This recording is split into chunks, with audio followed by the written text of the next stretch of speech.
PoK वाले क्यों रो रहे? आप वीडियो देखते हैं वहाँ के, वो क्यों रो रहे? वो क्यों कहते कि हमें फिर से हिंदुस्तान के साथ वापस जा रहे? क्योंकि इतनी गरीबी है, एक आदमी 450 के किलो हिसाब की आटा नहीं खरीद सकता, हम 40 रुपए के जाके खरीद सकते हैं। सारी सलवार उतार के रख दो। देखो ना पाकिस्तान के तुम जो हरकतें करते हो, तुम्हारी हरकतें वहाँ के कश्मीर में भी देखी जाती है और तुमको फिर ऐसे वो लोग नंगा कर रहे हैं। हमें यहाँ पे जॉब चाहिए, हमें ये बदलाव चाहिए, हमें वो बदलाव नहीं, हमें पत्थरबाजी नहीं बनना है, हमें मिलिटेंट नहीं बनना है। हमें यहाँ पे जो हमारे पढ़े लिखे नौजवान हैं उनके बारे में सोचना है। UAE billions of dollars invest कर रहा है इंडिया में और अमेरिका में, और पाकिस्तान में अजवा खजूरें भिजवा देते हैं हर रमजान में। जो भी आज तक हमने किया है, मेरे जैसे इंसान ने किया है, माननीय मोदी जी के कहने पे किया है। इसलिए आप उनको अपना गुरु, अपना उस्ताद मानते हैं, जिगर मानते हैं। वो बोले अभी अशरफ आजाद आपको जान देने के लिए तैयार हूँ। हमारा फौज हमारी हिम्मत है, पाकिस्तानी फौजी पाकिस्तान का नसूर है। जब मोदी जी वहाँ पे देगा वंदे भारत, जब मोदी जी वहाँ पे देगा गोल्डन कार्ड, जब मोदी जी देगा वहाँ पे एम्स, तो कौन उठाएगा पत्थर? किसी का बाप भी नहीं उठाएगा पत्थर। अगर पत्थर उठाएगा ना तो पाकिस्तान की तरफ ही वो उठाएगा, इंडिया की तरफ वो कभी नहीं उठाएगा। मोदी तो गिलगित बल्तिस्तान भी हड़पना चाहता है, नरेंद्र मोदी तो आजाद कश्मीर भी हड़पना चाहता है। खुद का आटा चावल देखो उसका कितना महंगा है, गैस सिलेंडर ले लो। और हम लोगों को देखो यहाँ पे, हमारी कश्मीरियों को पहले हम लोग बहुत बर्बाद हो चुके हैं, अब हम बर्बाद होने वाले नहीं है। आज आप देखो हमारे कश्मीर का लोग क्या मिला उनको? कुछ नहीं मिला। क्या पाकिस्तान को बोलते, कहते हम पाकिस्तानी है ही नहीं। बेटा यहाँ के पहाड़ से खड़े होके जब तुम लोग देखोगे ना उधर के कश्मीर की तरफ, जब तुम्हें वहाँ पे वंदे भारत दौड़ती हुई ट्रैक्स पे नजर आएगी तो तुम्हारी और फटेगी। कश्मीर की अवाम जो है ना, पाकिस्तान से इतना 78 साल जो है उम्मीदें लगाई रखी है उन्होंने, लेकिन उन्हें कोई फायदा नहीं हुआ पाकिस्तान से। हमें पे जब गरीब हो बीमार हो जाता था, उसको लेके पहले हमें हॉस्पिटल में एडमिट करता था, घर की जमीन बेचनी पड़ती थी। अभी जो मोदी जी की तरफ से गोल्डन कार्ड, आयुष्मान कार्ड की तरफ से जो लॉन्च किया गया है, वो जाके हम बेचारे गरीब जाके उसका फायदा उठा सकते हैं।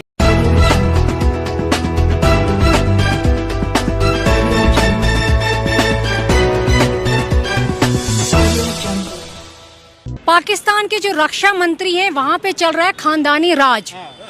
अपना जो चीफ मिनिस्टर है उस बेचारे को रखा है जेल में बंद, क्योंकि वो वहाँ पे सच्चाई वाली बात करता था, वो था सच्चा आदमी, उसको रखा जेल में बंद और खुद का चलाया खानदानी राज। वो तो यही चाहेंगे कि कश्मीर हमारी बर्बाद हो जाए, वो तो यही चाहेंगे। खुद का आटा चावल देखो उसका कितना महंगा है, गैस सिलेंडर ले लो। और हम लोगों को देखो यहाँ पे, हमारी कश्मीरियों को पहले हम लोग बहुत बर्बाद हो चुके हैं, अब हम बर्बाद होने वाले नहीं है। हमारे पास उतने नहीं बचे हैं। हमने यही कहा कि यहाँ पे रेडो पे जाके देखो, सब हमारी पढ़ी लिखी यूथ है, ऑटो चला रहे हैं इस समय हमारे जवान। तो उनको क्या पता है पाकिस्तान को? वो वहाँ पे बाहर से लाता है, नवाज शरीफ वहाँ लाके खर्चा करता है। खुद का चीफ मिनिस्टर बेचारे को कॉलर से घसीट के लेके जेलों में बंद रखते हैं। खुद को देखे ना, वो खुद के गुरबान में झांके, पहले अपना घर संभाले, बाद में कश्मीर की तरफ देखें। पीओके वाले क्यों रो रहे? पीओके वाले क्यों रो रहे? आप वीडियो देखते हैं वहाँ के, वो क्यों रो रहे? वो क्यों कहते कि हमें फिर से हिंदुस्तान के साथ वापस जा रहे? क्योंकि इतनी गरीबी है, एक आदमी 450 के किलो हिसाब की आटा नहीं खरीद सकता, हम 40 रुपए के जाके खरीद सकते हैं। ठीक है, हम 150 रुपए के करीब जाके 1 केजी चावल खरीद सकते हैं, वो लोग इतना नहीं कर सकते। वो लोग यही चाहते कि हमारे साथ वापस आए, और उनको चाहिए पहले अपना घर संभालें और उसके बाद आके हमारी तरफ देखें। अभी वो लोग सिर्फ यहाँ पे सियासत खेल रहे हैं, उनको लग रहा है कि शायद यहाँ के यूथ अभी भी निकलेगी बाहर और वो पत्थर मारेंगे और उनको लेके जेलों में बंद करेंगे। अब हमारे नौजवान ऐसा नहीं करेंगे, वो समझ गए हैं, वो समझ गए इनकी मिली भगत।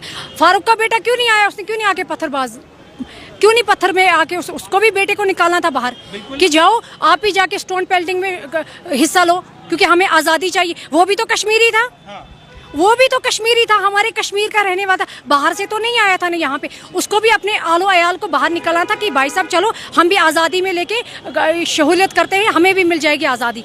ये सिर्फ बच्चों के ब्रेन वॉश करते हैं, हम लोगों के ब्रेन वॉश करते हैं, और हम लोग अब इनकी साजिश में नहीं आने वाले। हमें सब सही और गलत का पता है।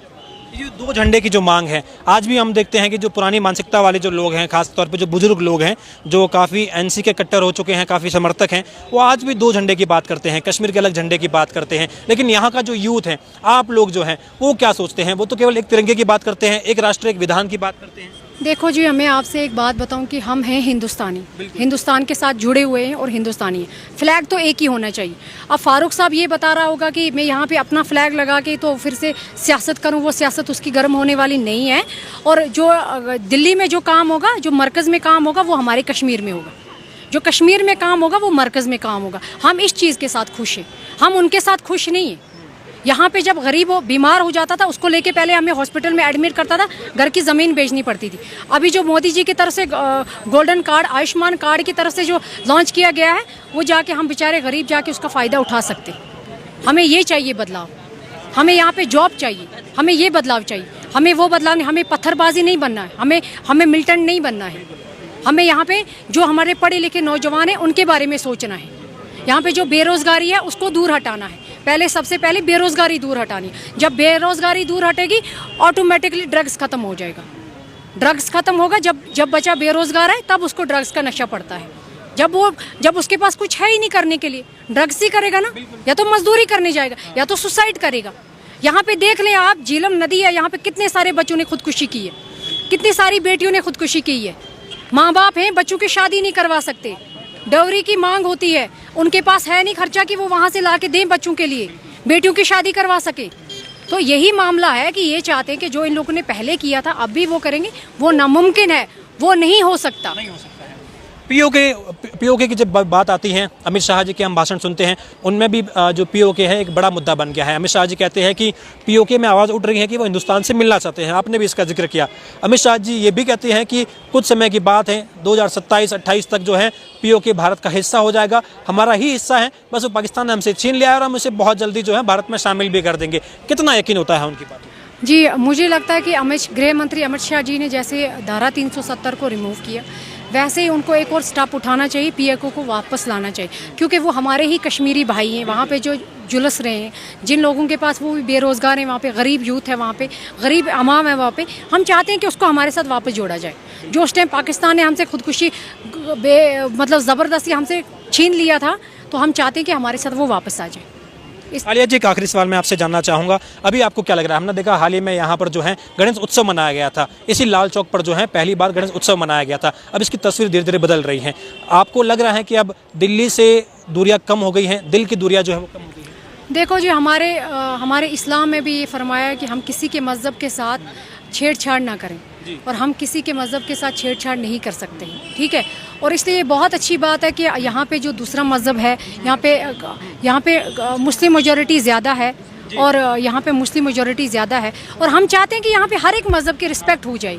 हर एक मज़हब, अच्छी बात है कि यहाँ पे जो गणेश उत्सव मनाया गया, अच्छी बात है। हम हर एक के मज़हब की रिस्पेक्ट करते हैं, दिल से उनकी रिस्पेक्ट करते हैं, और वो भी हमारे रिलीजन की रिस्पेक्ट करते हैं, हम भी उनके रिलीजन की रिस्पेक्ट। अभी आपको लग रहा है कि कश्मीर के युवा जो है इंडिया को रिप्रेजेंट कर पा रहे हैं, भारत के अलग अलग राज्यों में जा रहे हैं, देश के अलग अलग कोनों में जा रहे हैं, और यहाँ की जो संस्कृति है, यहाँ का डांस हो गया, यहाँ का कल्चर हो गया, यहाँ का खान पान हो गया, कावा की बातें हो गई, तमाम चीज़ें इन्हें अब जो है वर्ल्ड लेवल पर रिप्रेजेंट कर पा रहे हैं। वो पहले मुमकिन नहीं था, क्योंकि पहले ना तालीम हासिल कर पा रहे थे, कैलेंडर का दौर था, जो है कहीं ना कहीं लिमिट में रह रहे थे। अब वो चीज़ें खत्म हो गई।